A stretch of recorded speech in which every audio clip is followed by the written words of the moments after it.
કારના કાચ તોડી ચોરી કરતી ટોળકી વડોદરા ક્રાઇમ બ્રાન્ચે ઝડપી। ગુજરાતની સાથે મહારાષ્ટ્ર અને ગોવાના 25 ગુનાઓનો ભેદ ઉકેલાયો।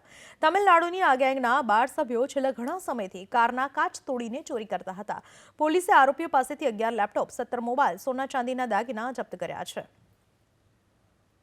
બાતમીની હકીકત એવી છે કે તમિલનાડુના તિરુચિરાપલ્લી એટલે કે ત્રિચીના રામજીનગર કે ખૂબ જ ઇનફેમસ એરિયા છે કે જ્યાં આ પ્રકારના કારની કેબિનમાંથી કારમાંના કાચ તોડીને અને ધ્યાન ચૂકવીને ચોરી કરતી ગેંગ સક્રિય છે એવી બાતમી મળેલ અને એના માણસો અહીંયા આવીને રહેલા છે। એને ચેક કરતા એમની પાસેથી અલગ અલગ લેપટોપ, આઈફોન, ટેબ્લેટ તમામ વસ્તુઓ મળી આવેલ છે।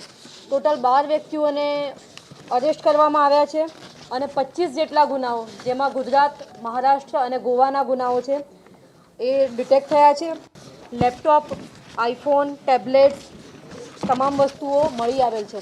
ટોટલ 12 વ્યક્તિઓને અરેસ્ટ કરવામાં આવ્યા છે અને 25 જેટલા ગુનાઓ જેમાં ગુજરાત, મહારાષ્ટ્ર અને ગોવાના ગુનાઓ છે એ ડિટેક્ટ થયા છે।